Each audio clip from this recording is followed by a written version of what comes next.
Now is the time. A time you'll look back on. A time you adopt as inspiration. You will recollect this time. This moment, right now. Motivate yourself towards success. Overcome. Take over. The time is now.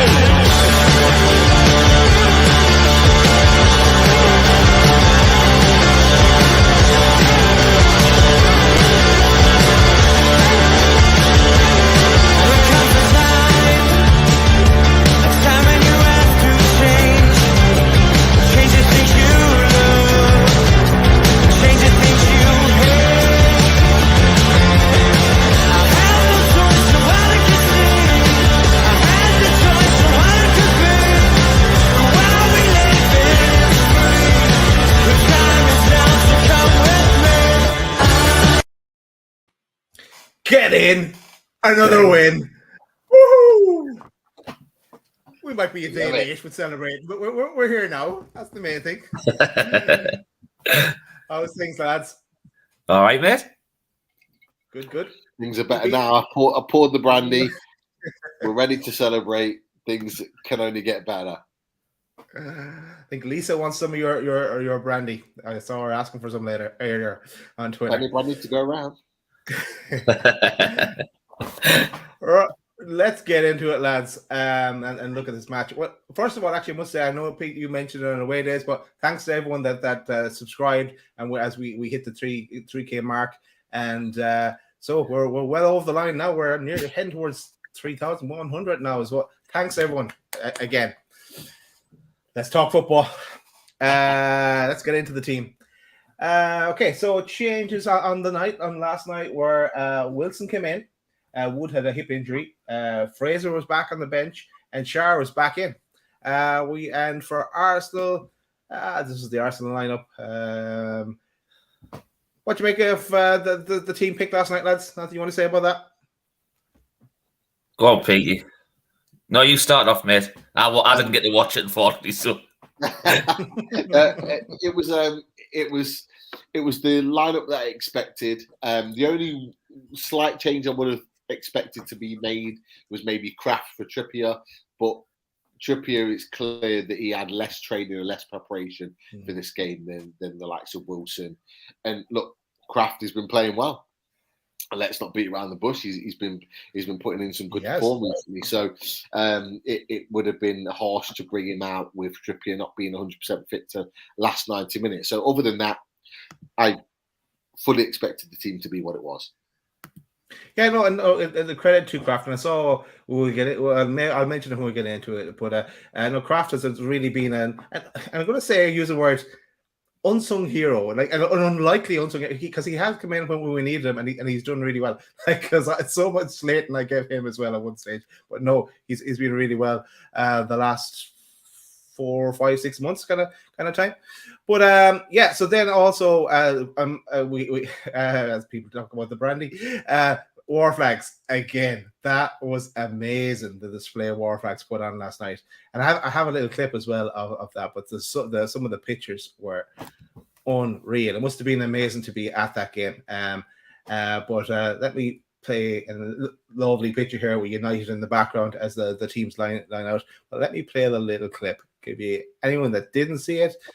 Yeah, taste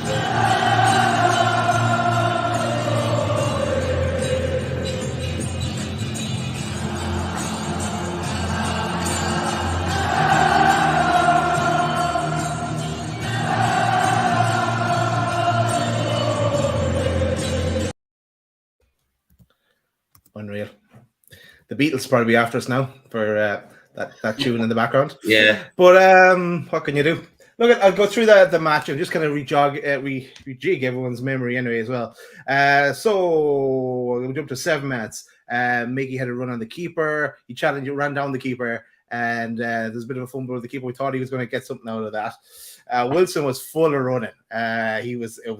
I think we said it at the start, Pete. We were trying to get in a dig at Martin, but it was great to see a striker. We knew we were going to get a few shots in goal. Sorry, Chris Wood. Bruno's free kick. White got a yellow card for the tackle on Wilson. Bruno's free kick, nothing came of it. There's no touch in the box, but it was a great ball in. Someone really should have got on that. And the press from Newcastle was amazing altogether. And I think I also put it in the chat, was like, who was actually going for a Champions League spot here? It looked like it was, we were all over them. And I said to myself, this can't last. This usually fizzles out after a while. On about the 20-minute mark, then I know Richie, you put the highlights you seen. You said you didn't see Arsenal do it, but there was a Saka shot at the 20-minute mark. Apart from that, a burn blocked it. Nothing else. Arsenal didn't really do anything else. Wilson, poor Wilson, with the tooth. But the Jordy didn't sort him out. So he is grand now. It's funny if you put the team lineup picture back up, he's actually covering it up. You must have preempted. He's actually covering the tooth up. If you look. Oh, hang on. He knew it was coming. Yeah, he knew it was coming. Is it the same tooth? Hang on. Love it. Yeah, it's pretty much the same. Well, maybe one in. Yeah, they're both but good call there, Richie. I was laughing as well at Trippy on the sideline. He was doing coaching. He's definitely going to get involved in that Eddie Howe coaching backroom stuff when he finishes, I think. But on 36 minutes, ASM had a shot after he cut inside. His normal cut inside. It was a good save for the keeper. Clever quick play overall from Newcastle in that first half. Then we got so that brought us to half time, 0-0. So then we came out for the second half, and Shar got floored and was knocked out, and it was kind of worrying there for a while. What is going on here with Shar? And this is what I was going to mention. The Kraft made sure he didn't swallow his tongue as well. So fair play to Kraft. Another plus point for Kraft. Then the cells come on for Shar, and anyone else think then? Because I did. But fairness to Lascelles, he did well actually when he came on. Then on the 55th minute, the foul throw from Arsenal.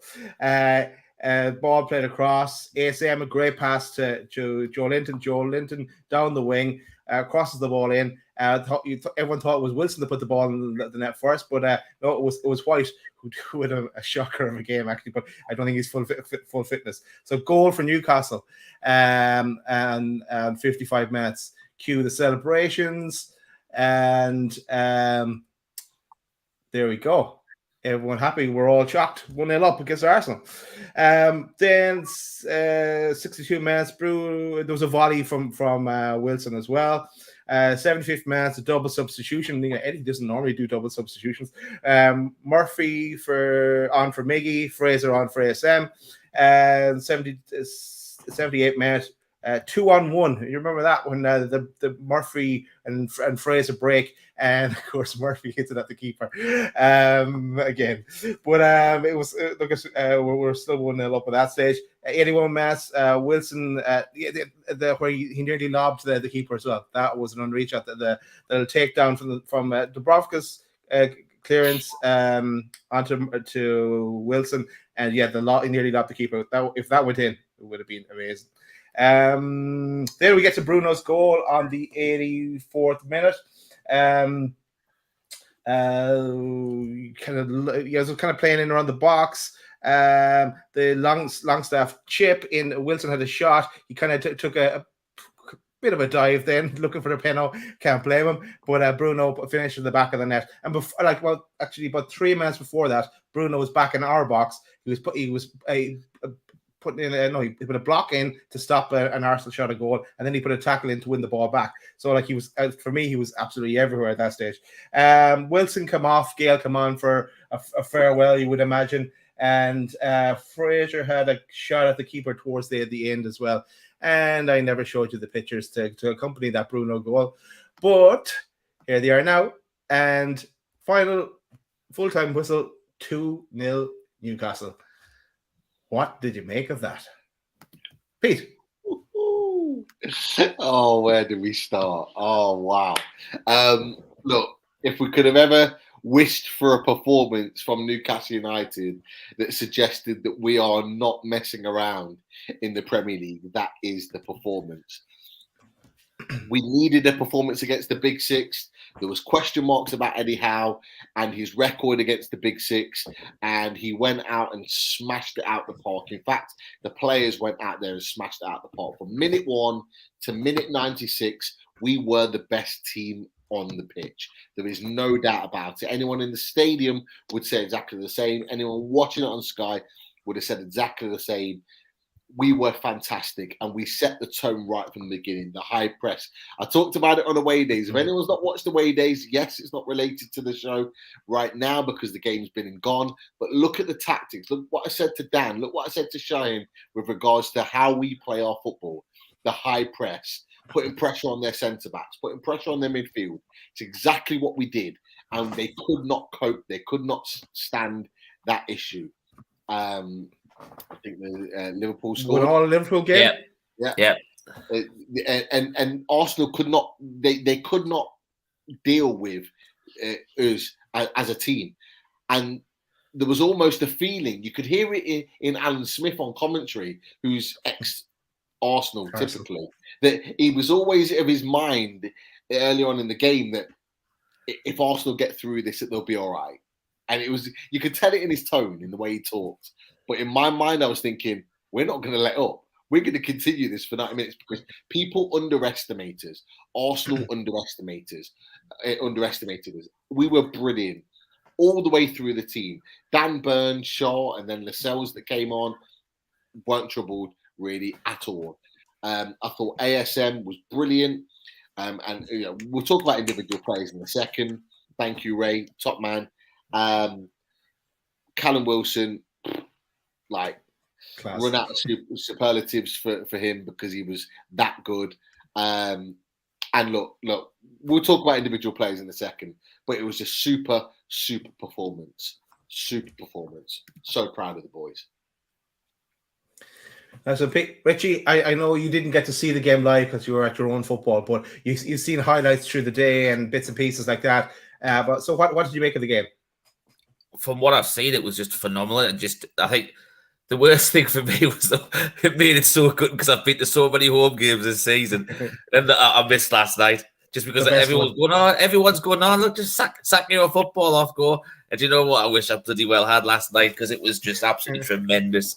I think it's the accumulation of a lot of different games this season where we've done well, and it was all put together in one game, last game of the season, as Pete says, against that Big Six that we've needed to get a result with because everyone's been, when we've went on that good when everyone was going, but you haven't really played anyone and stuff like that. And, it was fantastic to get one over the Big Six. And then obviously, I think the one thing that annoyed me after the game today is how everyone's been saying about how bad Arsenal were last night. Nobody, especially the national press, and there's a few people in chat have said it as well, and the Southern press, none of them have given any kudos to Newcastle for the way they played last night. It was always how bad Arsenal were. We were absolutely immense last night, and it would be nice for a change for us to get credit for, we took the game, but then we all the players have said in their interviews, if you've watched them on NUFC TV and stuff, they've all turned around and they've all said that we had a game plan. The crowd whipped it straight up. We went straight out from the first whistle. We stuck the game plan. We pressed them how we wanted to press them. We won the ball back in all areas of the pitch, no matter what. And, it was nice seeing different, as we'll go into it, other players, who have possibly been a little bit out of sorts this season, come to their own last night as well. Which, to be fair, there's a few people who've turned on and said, if you can't get up for a game in that atmosphere, under the light at St. James Park, then you shouldn't be here in the first place. But I just thought last night, we said last week, and it looks like Light's going to do a little disco dance to celebrate as well. Again. Party time. Party! Yeah, cool. I'll see if I'll sort that out anyway. But it just they can't give us credit for a while. Do you know what I mean? It's the need to. and we were just absolutely immense last night. As I said, I was just good. I wasn't there. Richie, if those lights don't stop flashing, Paquetá is going to turn up at your house looking for a party because he's in Newcastle and he is looking for a party. Please. Daz, any day of the week. Both of those lads are welcome at my house anytime. You're teasing me now. Is it too early, Pete? Look, for anyone that doesn't know, and Daz has obviously alluded to it, Paquetá is apparently in Newcastle right now. So celebrating with Bruno G. I just hope, and I think Richie alluded to this and Daz alluded to this earlier, we just hope that a few owners are on the other side of that photo. We just hope that maybe Amanda and Mirdad and Jamie are taking that photo and maybe got a contract on the other side of Lucas Paquetá just to sign and seal the deal. Because look, let's be honest, right? And I know Richie and I know yourself would agree. If Paquetá is in Newcastle, and look, it looks like he is, lots of it been talked about. You do not let Lucas Paquetá leave Newcastle. That deal. It's as simple as that. You do not. If he's flew into Newcastle, there's pictures out there that are saying he's flown into Newcastle. If he is in Newcastle, you do not let him leave without signing a 5-year deal. 6. You know what? 6 years. Why not? We don't let him leave. Hashtag Paquetá to stay. That needs to be put out there now. Hashtag Paquetá to stay. Done. And linked into that, Pete, and I know we haven't even finished the match yet, but if they happen to be at the party and watching loaded, lads, make sure you subscribe. Hit the subscribe button, bottom right-hand corner of your screen. You know what to do. Or if you'd like to become a member, it's $1.99 per month. You can afford it. Get it written into the contract. Right, let's get back to the game. I'm going to talk about the scenes after the game as well, because they were amazing as well. And the obligatory team photo, which grew ever so slightly, was taken on the pitch. So look at that. The players, the staff, and their families. Some scene last night, and the crowd behind as well. So absolutely amazing. And also the owners in on the pitch as well. Amanda, Mirdad, Jamie, all walking around the pitch, clapping at the home fans for being that 12th man all season long. Cheers, Paul, as well, by the way. Thanks very much for the contribution towards the channel. And it was great to see Amanda hugging everyone, kissing everyone, giving Matt Target a kiss, going, we'll take you with us next year as well. So I'd like to see that as well. And there's our new director as well, giving Bruno a hug. And of course, it wouldn't be a party without Anton Deck showing up and getting in on the action. So yeah, they were all over the place as well. And Deck does like to look up to Dan Byrne. So it's not only Fraser the other side there now as well with look at those stars in his eyes. Look at it. Look at those stars in his eyes. Looking at Tim Big Dan Byrne. I love it. Absolutely love it. This is the content that I'm here for, without a doubt. Well, you won't get it anywhere else, Pete. Only here. Well, yeah, that was the pictures after the match, and there's loads and loads and stuff on the internet, and I'm sure you've seen some of the images on Sky after the game as well, where Bruno was and a few more players were the Trippier as well, were kicking around the ball with the kids. It was just there's also the near 10-minute video as well on NUFC TV that's been put on tonight.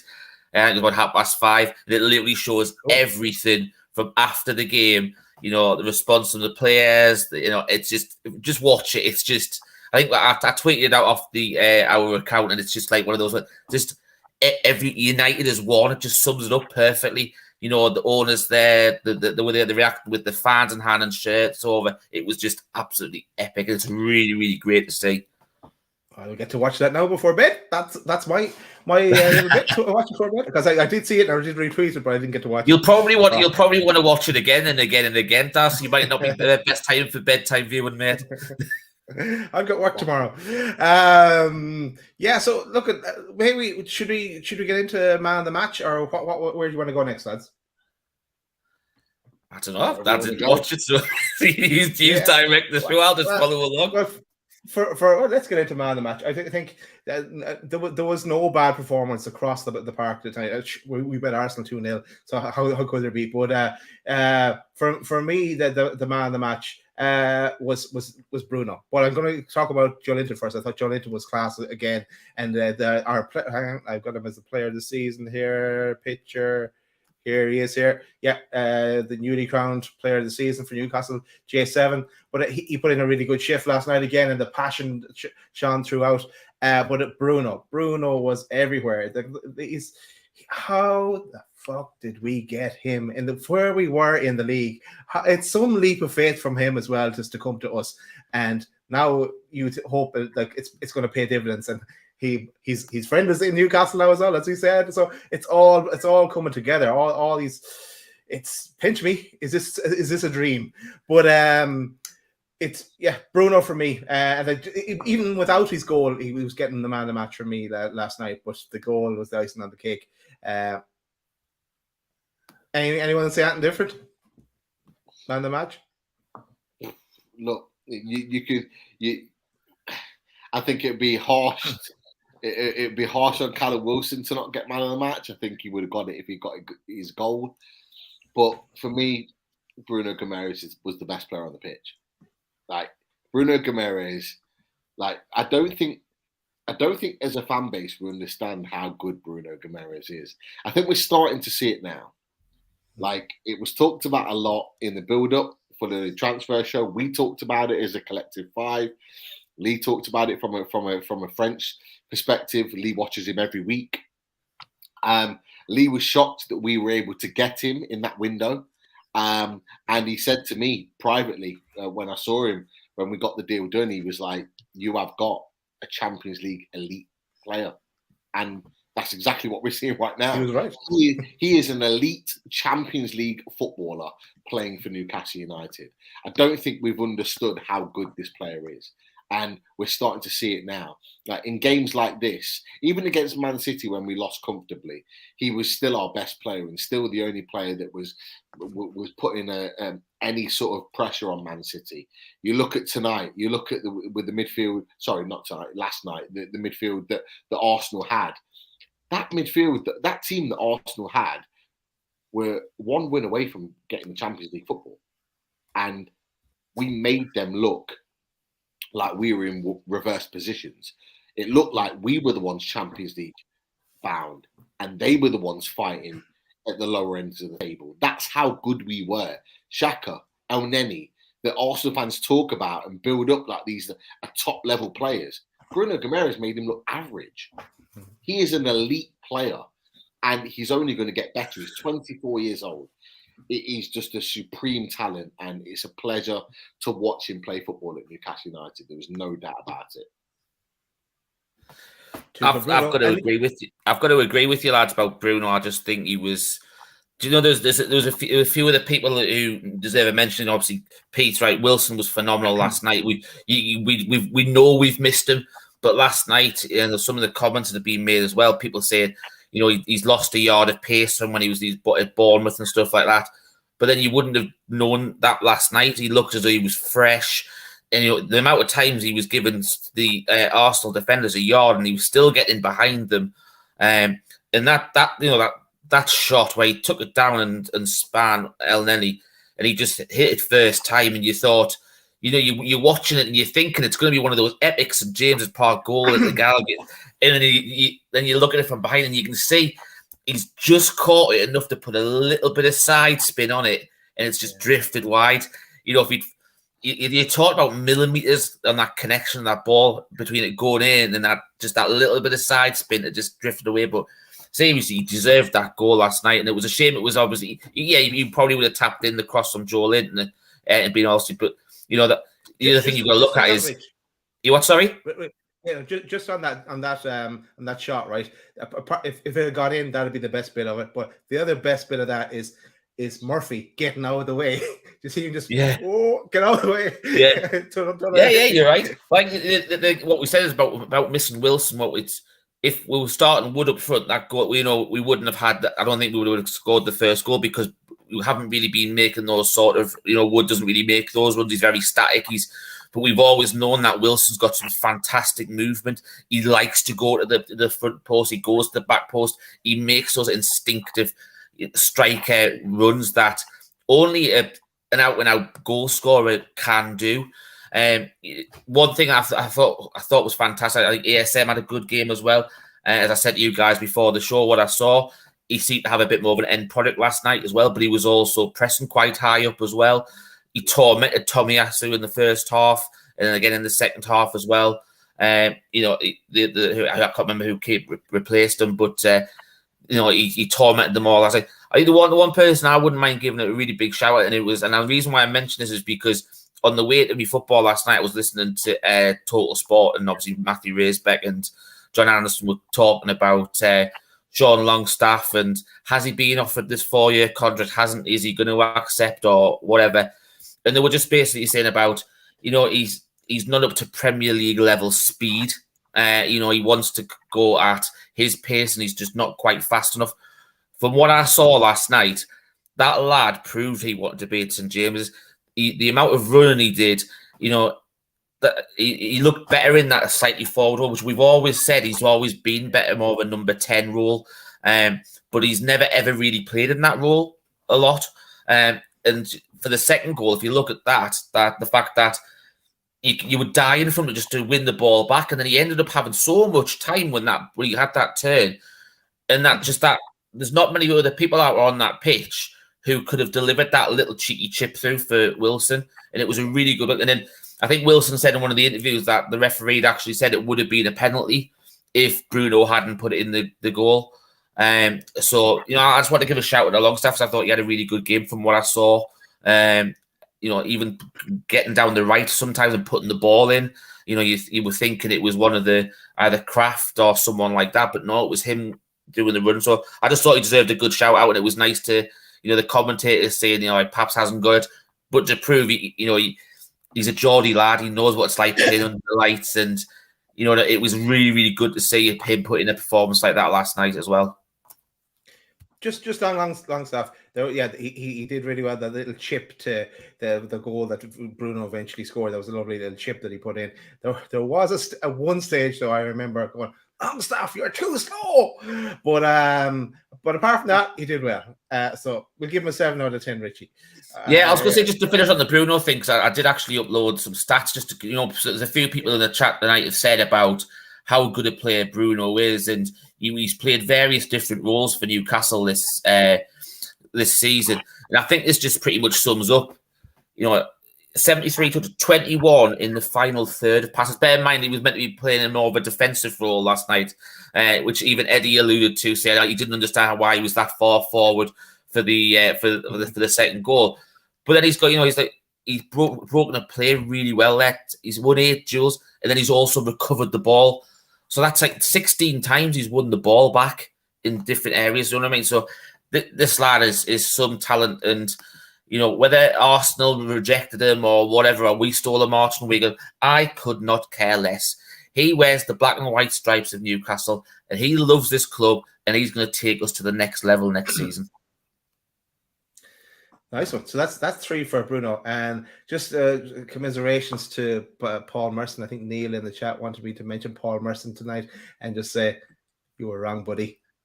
A bit salty now because doesn't look like Arsenal are going to get in the Champions League. It'll be some miracle now if Arsenal do get there. But maybe at that, this is a good stage to look at the table and see where we are. And I'm going to refresh it as well because the Liverpool game going on in the background. So still 1-1 in that game, I guess, lads. Yeah, it's still at the minute, yeah. Very half time. Lovely. So let's look at the table. That pushes us up to 12th spot on 46 points. A lovely green tick there beside us. And if we win our last game, when we win our last game against Burnley, that could potentially bring us up to 9th spot. Now, there's a lot has to happen for that to work out, but top 10 is still a potential. Let's see how it goes. But any thoughts on the table, lads, from our point of view? I know there's the relegation battle and the title battle going on as well, with a few more games this week before we get into the final game day of the season on Sunday. Not really. I just think it looks great that we've got the possibility of a top 10 finish, but actually playing nice football. You know, we've got lucky at the last couple of times we finished top 10 really, and we've ground out results to get there. But if you'd said, you know, when Eddie took over, would we have finished anywhere near the possibility of finishing top 10? I think everybody would have laughed. You know, we would have settled for 17th when it comes to the end of the Burnley game. All we were concerned about was Premier League survival for next year and obviously go to the next level. But what we've seen since, you know, January realistically is just been next level. And one of the stats that you can put up later on, Daz, it just goes to show what we've been privileged of watching, especially at home. You know, this is the stats for Eddie before and after Christmas. You know, after Christmas, we're playing at the Champions League level. It's just tremendous. You start to wonder if the takeover had gone through this time the summer last year. Where could we have been? We don't know. Can you dream? I think that's one of the reasons why we're so excited about what holds for next year with a full season and pre-season Eddie with new additions as well, which is going to take us to on another level as well. It's really great to see, lads. It really is. Cool. So yeah, we don't really care about the table. We'll see the last game of the season. It'll be enjoyable to watch it all play out and not have to worry about anything. Where would you like to go next? I just want to give a shout out to somebody that normally comes on the show and supports us with their comments. But Arsenal for life is put their comments in tonight. They're obviously reeling off the back of their defeat and the likelihood that they're going to be playing Europa League football next season. Can't believe you've embarrassed us, and we did embarrass you. Arsenal for life, that is for sure. We did embarrass you last night from minute 1 to minute 96. We did cost you top 4. You are absolutely right, and you are right to have that frown on your face. And we are very, very happy. So you know, for life. We are very, very happy about the fact that we took those 3 points. We got that clean sheet. We are moving up the table. And you know what? I might be saying this a little bit prematurely, but we're coming for you next year. Because you look, and I'm not messing around when I say that. And I might be saying it prematurely. It might not be next year. It might be the year after. But at some point, we're coming for you. Really? It's because we look. You put those 2 teams together last night, and in my opinion, I don't see too much difference between the 2. I don't see much Jamie Carragher said exactly the same last night after the game. He said Arsenal need to be worried next season. I don't see in terms of the quality that you put out as an Arsenal team last night against Newcastle United at St James's Park. I don't see too much of a difference between the 2. Now, the difference being next season and in the summer is that I think we're going to recruit better than Arsenal Football Club. So therefore, that puts us in a position where we are possibly even directly in competition with you guys. And the reason I say that is because if you guys are playing Europa League football, sorry to wind you up, Arsenal fans, you're not playing Champions League football because you won't be playing Champions League football. But if you play European football next season, you're going to be playing Thursday, Sunday, Monday, right? And that is not ideal for anybody with a small squad that Arsenal have currently. So therefore, that actually favours Newcastle United. It puts us in a better position that if we're going to be potentially directly against you guys. And look, let's not beat around the bush before we move on. Let's not beat around the bush. Arsenal have had their best season for God knows how long this season and still didn't get Champions League football. So there's a good chance that Arsenal are going to dip off again next season, playing European football, and not have a good a season as they have this season. So therefore, it only builds and benefits the likes of us, the likes of West Ham, and maybe the likes of Wolves or Leicester. But we will certainly be in the mix next season. I'll tell you what's an interesting one, Pete, and it's one that we touched on in January briefly about Eddie Nketiah was linked with Newcastle briefly. You know, he's got a free transfer. His contract runs out in the summer. He would have a big thoughts about coming to Newcastle over Arsenal, what he saw last night, if we were to put an offer on the table for him.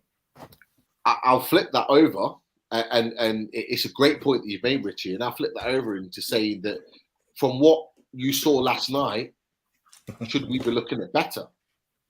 Did he perform to the level in front of an amazing Newcastle United 52,000 sellout crowd, in front of a superb presentation from War Flags, in front of probably the best atmosphere I've seen, not experienced because I wasn't there, but seen since the early 2000s from Newcastle United?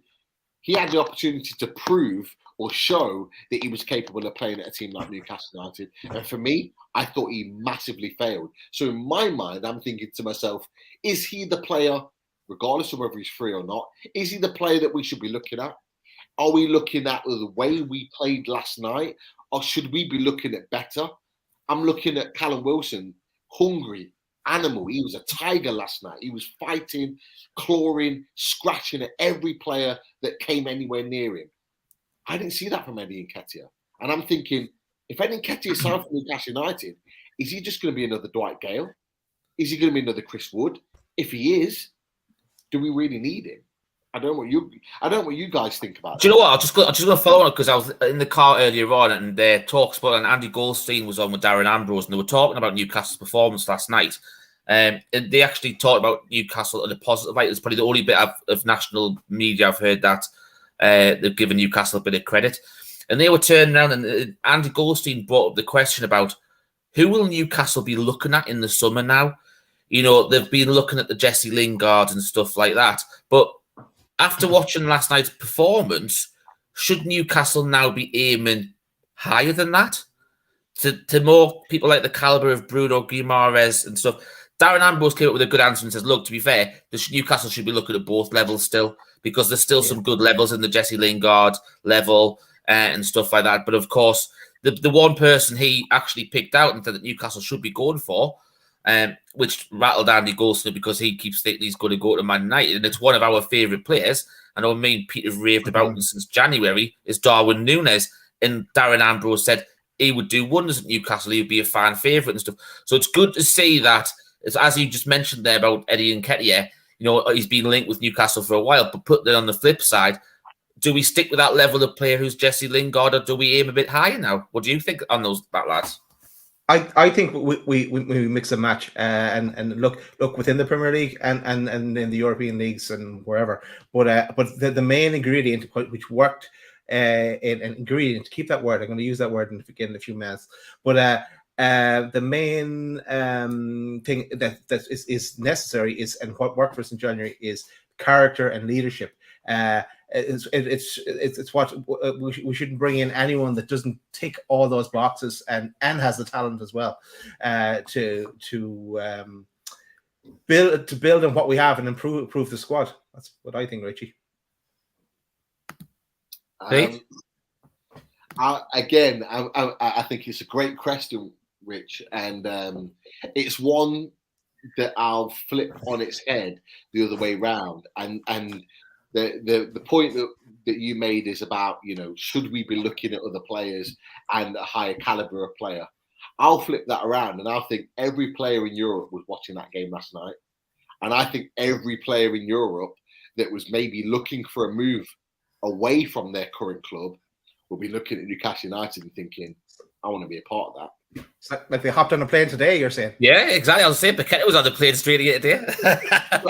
Stop it, man. Stop it. You're winding me up, man. This is crazy. But look, let's just hope that Paquetá is our first summer signing. That's all I'll say. But look, like I said, I'll flip it on its head and I think, yes, we should be looking at a high caliber player. But I think there'll be a flip side of that, and I'll be in my mind thinking that there's players that are probably on the fence with regards to their moves, and Newcastle being a viable option. And looking at last night, looking at the fans, looking at the atmosphere, looking at the performance of the players, and thinking, you know what? Look at what they've achieved in half a season. You just said it earlier, Richie. We've said it for weeks now. Champions League level form in 2022 that has allowed us to be in the position of 46 points. I'll add to that. Nobody's really talked about it. Eddie Howe in half a season has beaten the Rafa Benitez, the Steve Bruce record of 45, 44 points. We've demolished that conversation that Luke Edwards was holding on to so dearly for a year, in that Steve Bruce got the same total as Rafa Benitez. Eddie Howe's obliterated that. He's beat that in half a season, right? They'll be looking at all of these things and thinking, wow, if I came to this team and we did that over a course of a season, where would we be? So I think there'll be a lot of players and a lot of agents that will be looking at Newcastle United as a viable option in the summer. And you know what? For me, I think now in the summer, and this fits into the transfer shows and what we're going to be talking about a lot this summer, is actually our pool of players. And yet, it is coming very, very soon. And I'm sure we'll talk about Mr. Sean Casey as the show goes on. It's forever moving closer. But what I would say is that our pretty big pool of players that Newcastle United are linked with are just going to get bigger and bigger and bigger. And it's great for us because there's more for us to talk about. There'll be more links, there'll be more possibilities, there'll be more lineup predictions and all the rest of it that we'll get into. And there's so much we're going to get through over the summer. So you guys in the chat, don't go anywhere. That's all I'm going to say. There's one for Paul next week. You think there'll be more Brazilians for Love Island next year? So obviously Paul's going to have a nice one there. Yeah. Paul, don't worry. I'm coming for you, Paul. Don't worry about that. We'll see you next week. No, what I was going to say was, yes, I go back to the word I was going to use, ingredient. So back, if the Arsenal fan is still in the chat, it's not over yet. There is a way out. All you need to do last day of the season is get a chef, right, to fix the Spurs meals that they mess up on the match, and it'll all work out. And if you're a Spurs player, bring a packed lunch, because that could happen. It's been known to happen, so it's not over yet. Arsenal another pasta gate there, Daz. Another pasta gate. Exactly. Richie, you knew where I was going there. But maybe we should go to a few questions, Richie. Yeah, there's been quite a few. Let's go through. Ray Burra, great fan of the channel. He says, even though what a performance by Bruno, class act. Can you imagine what it's going to be like when we win something? Samungi Sud backed up that thing I said before about the 9-minute video. It's absolutely unreal. You cannot miss that. You've got to watch it. Kamal, how we've missed Wilson. We've touched on that. He's been fantastic last night. Thoroughly deserved a goal, really. Michael, Paul, I have a take on Arsenal. Watch them versus Leeds. They were 2-0 up. Leeds were down to 10 men, and you could have heard a pin drop in that stadium. Come to a Rocket St James's Park, and you basically clearly spooked them. I think that's one of the things that I think Granit Xhaka actually said after the game, that you've got to be man enough to come to games like this. And it was a big dig at some of his own players last night. It was a bit of a strange one, and I can imagine words being said in the dressing room and stuff. But for him to turn around and say that players didn't listen to the game plan that Arteta set about, you start to wonder, is there a happy camp there at all going forward on that one? But it was a very interesting interview.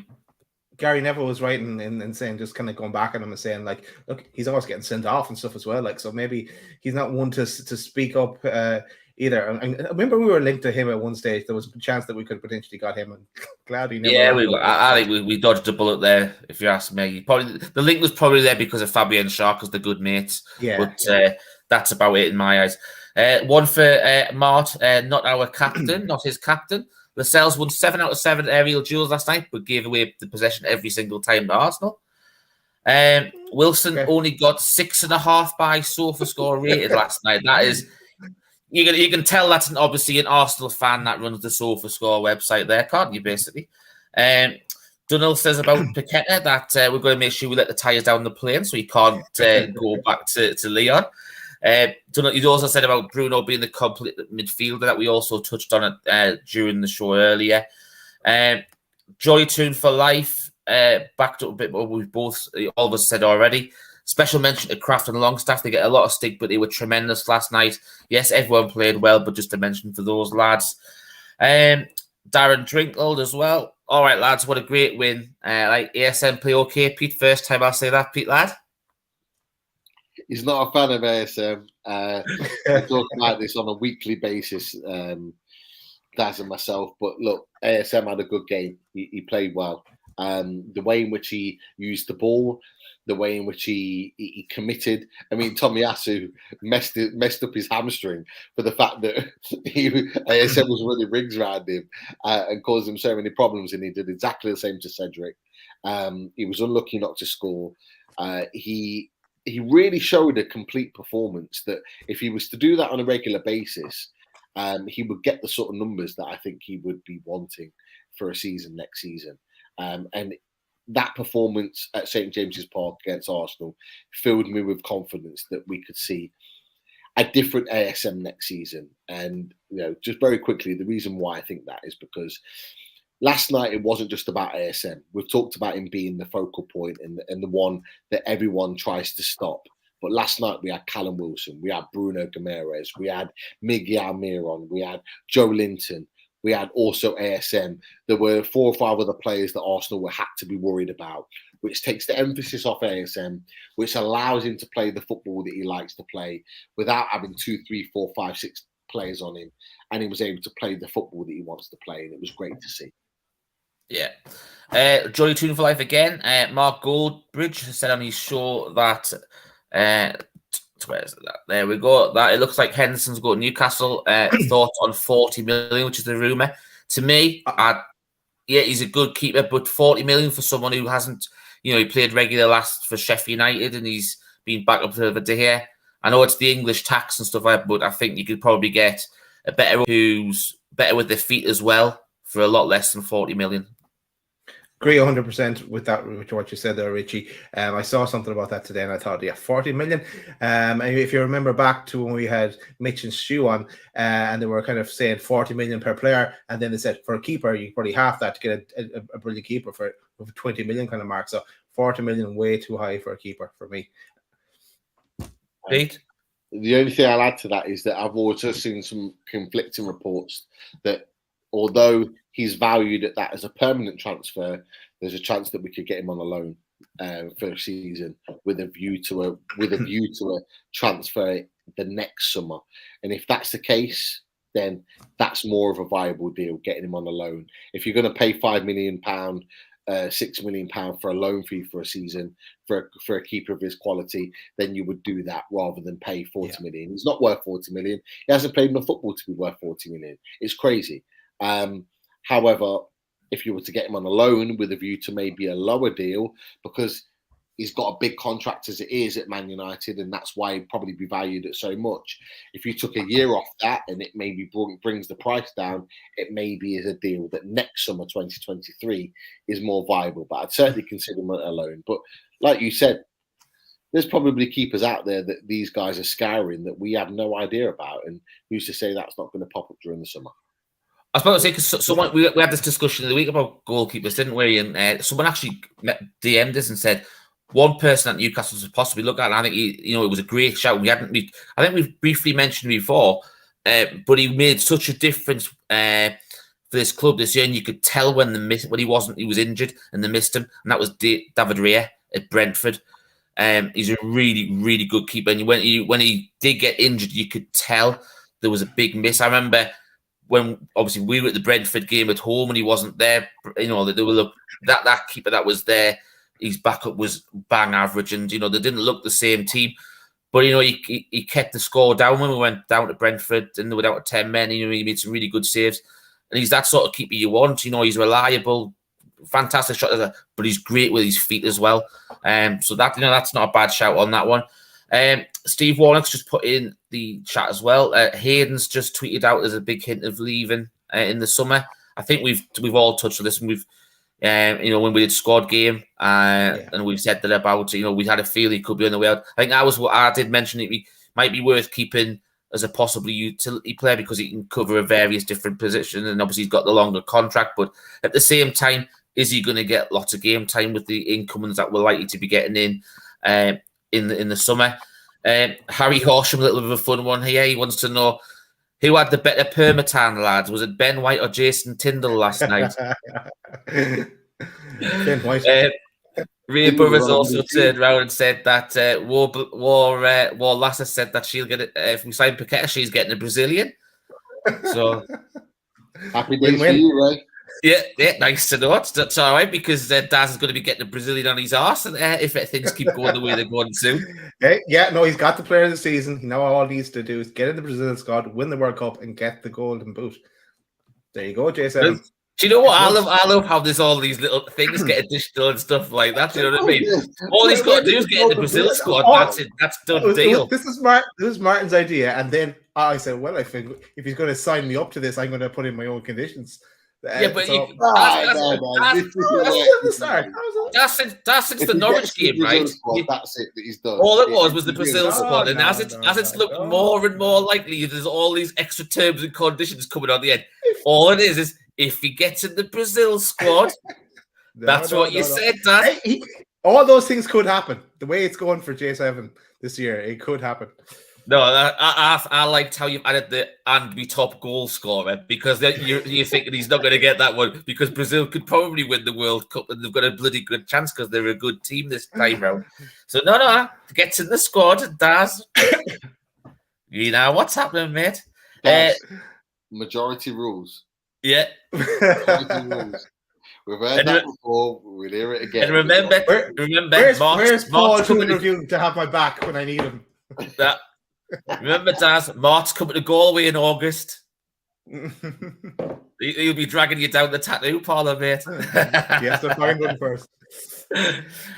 Lisa's got a little question for everyone. Does anybody think we should sign Matt Target? She really wants to stay. Yeah, I think so. And I think it was probably sealed with the kiss last night. The man had given a little peck on the cheek. But she was hugging everyone at the time. But I think he will come to us, and because some people still say if the 50 million fee is kind of agreed, but others saying not. Even the Chronicle quoted today that the 50 million fee is there. So I think if it's 15 million, definitely bring him in. He's been brilliant for us this season. And I know maybe on the future you'd switch it up with, or maybe you'd bring in someone else that can play both, like say the Aaron Hickey can play both right and left, so you can alternate. I don't know if anyone saw his interview on the Newcastle website. It was the first time that I've watched. He's always been very conservative and very kind of down the middle with regards to his future at Newcastle United. However, it was the first time watching that interview that he was actually he literally said, "Well, the club know what I want. Let's see if that happens." And he was alluding to the fact to the media team at Newcastle that he wants to move. Now, that was a massive, massive indication to me that he wants to move to Newcastle United, and it's been clear in the way that he talked about the club and his performances. But he was obvious in what he said that he wants to be part of this club. The interesting thing is that the links with Renan Lodi at Atletico Madrid, because Lodi is a supremely talented player. He's a talented player. Now, I personally, I find it difficult to see us signing both. Lodi's going to cost the best part of 20 plus million. Target's going to cost the best part of 15. Are you really going to spend the best part of 30, 40 million on two left backs to come into the squad with Jamal Lewis still there? We may sell him. I don't know. I just find it difficult. And it's just the links with Lodi are getting really, really stronger. So there's something that kind of although it made it obvious that they really want him yesterday, is Eddie Howe going to be ruthless? Is he going to say, well, yeah, you've had a fantastic spell with us, but we're looking for better? Or are we going to bring him in, bring Lodi in as well and say, right, you're going to fight for the... I just don't know. I don't know. It's kind of throwing a lot of question marks for me, this situation. Yano's just put in the chat, Target has been solid, but he's too slow.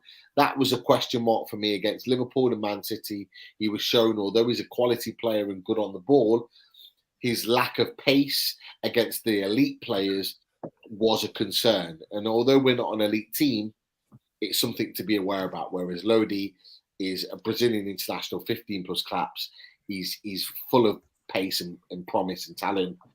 Are we then just looking at the next level? I don't know. It's an interesting one. So it's not one that I can hang my hat on right now because I don't know where the club's going with this. I'm just fast forwarding 6 months, 7 months, and thinking World Cup, England are playing Brazil.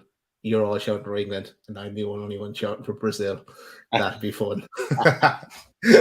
I've got a couple of last little points here for you. So I'll let you go over this one first. Now, obviously, we did squad game as you put the picture up before, Daz. Steve Warnock wants to know that the combined transfer fee for Lascelles, Hayden, Woodman, Clark, Gale, Gillespie, Richie, Fernandez, and Lewis. 30 million in the pot. The cells as well.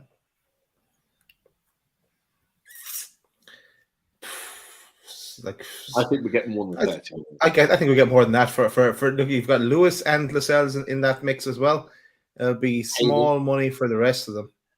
Hayden, you'll get a good command. Hayden's still, what, 25 years old? 26? Yeah. Yep.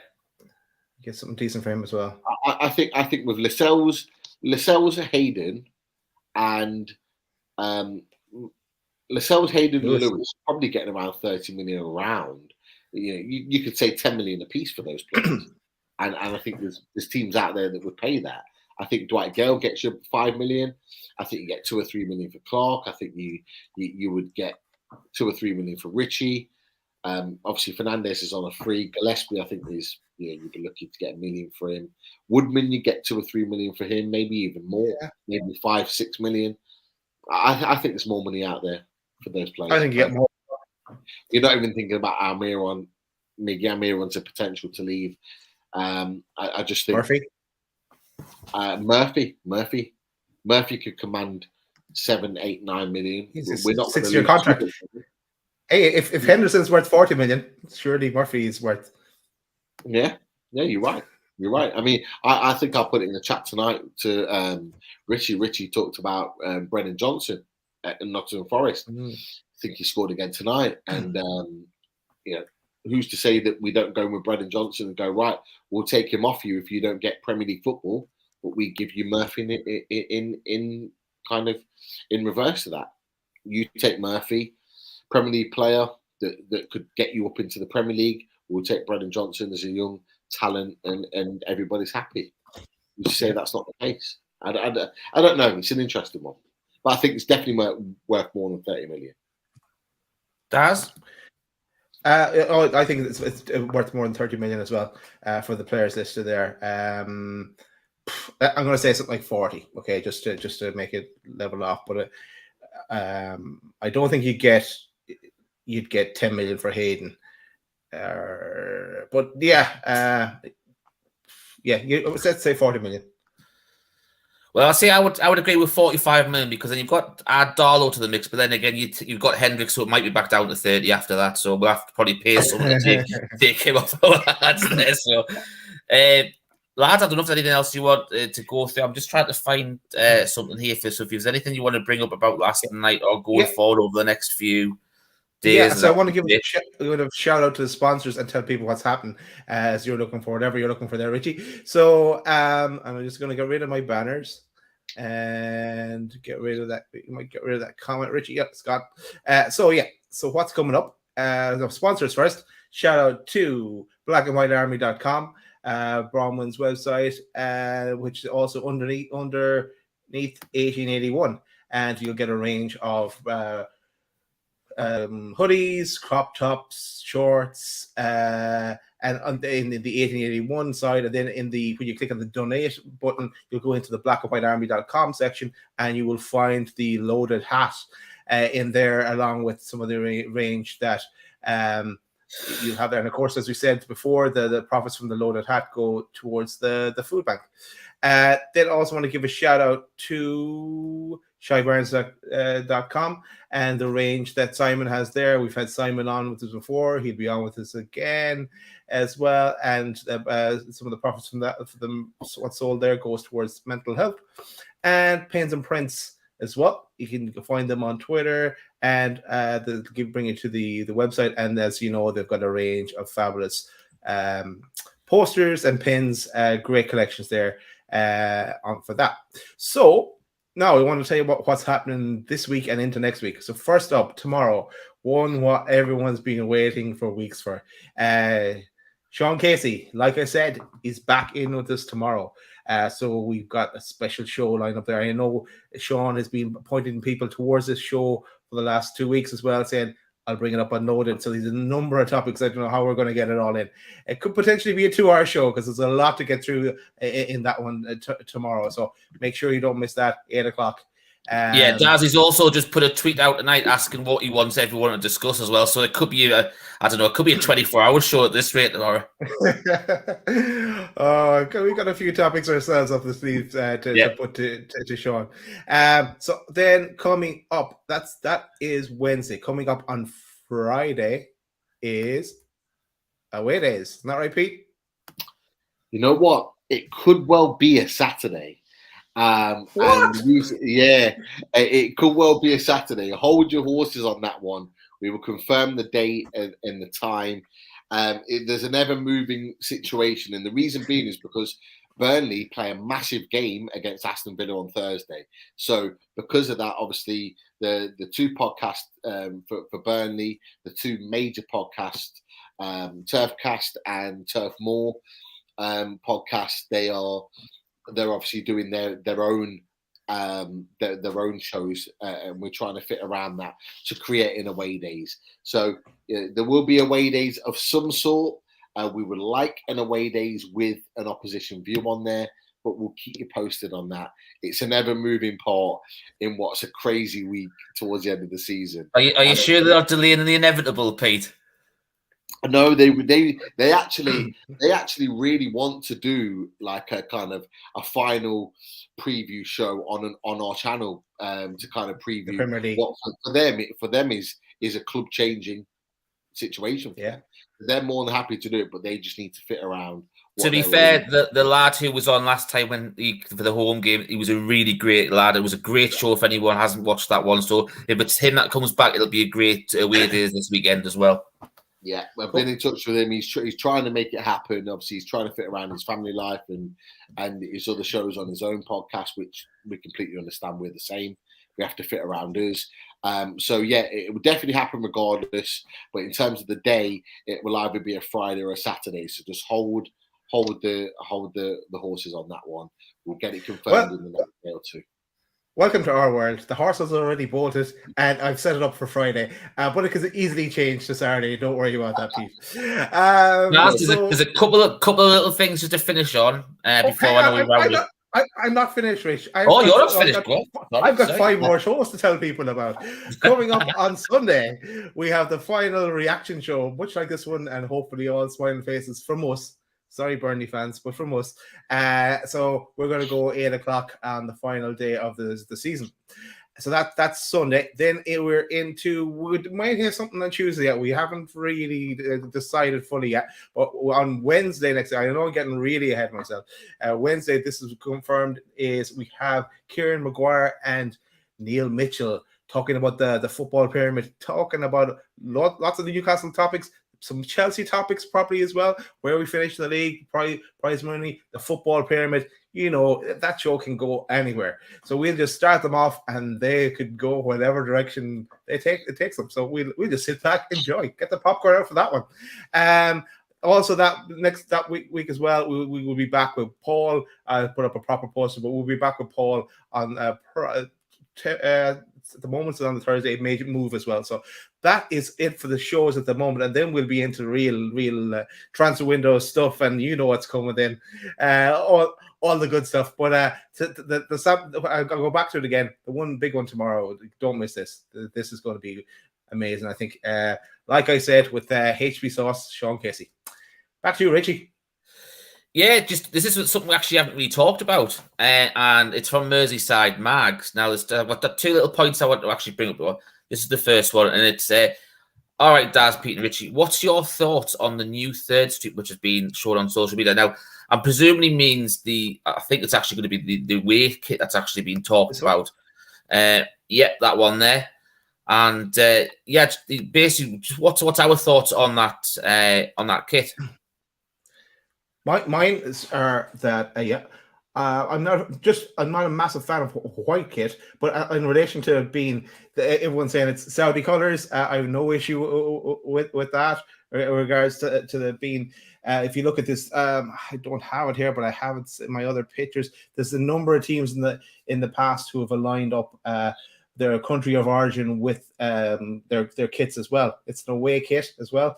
It's not our home kit. If we have a massive issue with the start saying that's our home kit, then I'd have an issue with it. But no issue with that. It's not even confirmed yet either. But no problem for me. If you want to also just to maybe annoy more people of the golf stick Saudi golf on it as well. Maybe even an orange. Then it can be the Irish colours. That'd do me. Pete, what's your thoughts on it? Well, from the negativity point of view, I talked about it a little bit on away days. The Arsenal boys asked me the question about it. Do I care? I couldn't care less. Will I be buying the kit? You're damn right I'll be buying the kit. And when it comes out, I'll be buying the kit, and I might even buy the kids the kit as well. Because it's not about Saudi colours, it's about Newcastle United. And I'm not going to be made to feel bad about buying something that, for me, doesn't promote sports washing or any of the other negative things that certain journalists want to promote out there. For me, this kit signifies unity. It signifies a community. It signifies better days. It signifies hope. It signifies promise, all for Newcastle United. We have gone through 14 years of absolute shit that we've been put through on a yearly basis. And we finally have owners that care about this club and want the best for this club. And it was proven last night for the pictures that Daz has put out there and everything that's been going on with Newcastle United. We are in a far better position than we have been for 14 years. I am not being made to feel bad about the fact that I'm excited about where this club is going. So therefore, if they want to go and jump on and feel angry or mad or frustrated about a football kit, let them get on with it. I don't care. All that's going to do is make me buy more of those football kits and make me love the fact that this kit has been made more than anything else, right? Because nobody should make any Newcastle fan feel a certain way about their clubs. We love our club because we support our club. We've backed our club through the shit times, and we will back our club through the good times. And for me, it's not an issue. For me, the same. I'll reiterate what Pete says. The only thing I would change on the top is I would like the badge to have been in the same colours as normal. That was the only thing. If I was really being picky, but to be fair, if that is the top, it's a nice top, and it backs up everything what Pete said, and I completely agree. We're supporting Newcastle United. We're not supporting Saudi. You know what I mean? We're supporting our club. We want success for our club. And as Daz mentioned before, other clubs have had some of their change kits and the flags of their colour. Chelsea a few years ago had a white top with the red and blue trim for Russia. So it's there's loads. PSG. So PSG as well. Thailand. Yeah, there's loads. So do you know what? It just seems to be it's the Saudi agenda for Newcastle again.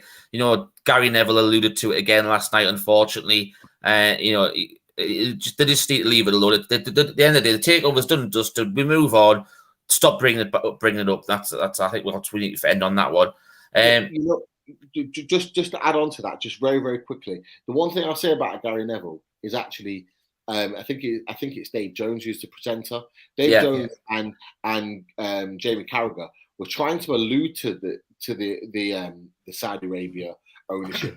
They tried to, at the end of the game, bring that up as an issue. And to be fair to Gary Neville, he cut it down. He was like, this is not the time tonight to discuss this. Because Newcastle United have had a fantastic performance, the fans, everything else. That's what should be talked about. And you know what? Fair play to Gary Neville, because he didn't have to do that. They could have made it an agenda about Saudi Arabia and the ownership and all the rest of it, and he cut it down. He didn't have to do that. So fair play to him. It's not often that we say that about Sky Sports and some of the presenters on there, but at least he was, even for a small pot, fighting our corner on that, because it could that win last night on Sky Sports. I'll be honest, the coverage was poor. You go back to the Bruno Giménez goal, the second goal. It should have all been about the celebration and the togetherness of the players, the celebration of everyone together. In fact, what it was more about Arteta and the Arsenal players feeling down in the dumps because they were 2-0 down.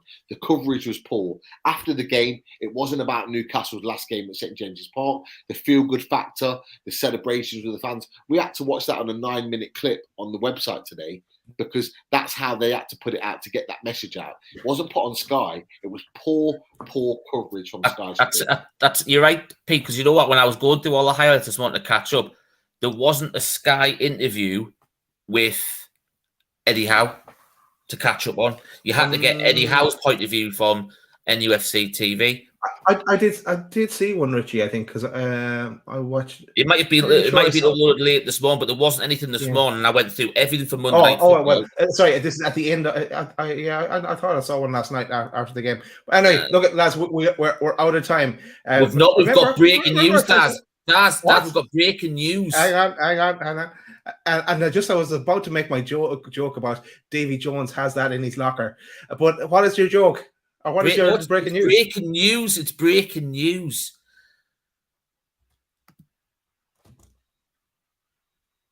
Lucas Paquetá in a Newcastle top. Class. You just make him out. We love it. That mirror dad as well. Or is it Messi? Hopefully. It looks like Messi in the middle. Who's the one at the front? Is that? You sure that's not? That's Amanda. I don't know. I don't know, but Mark put that on our WhatsApp chat, and also it was brought up by Jordan NUFC Morris 95, where he said Paquetá has been pitching a Toon top in Bruno's back garden. Nice. There you go. Just I had to put that up there because I knew it would wind people even more. Doesn't wind anyone up. I think literally the excitement modes are going through the roof right now. Yeah. And also Liverpool have just took the lead as well, lads, as we're finishing up. There we go. Final day of the season shall be interesting. Right, lads, we'll bring it to a close. Thanks, everyone, for watching. We are back tomorrow night at 8 with John Casey. Get ready for that one. See you later. Good night.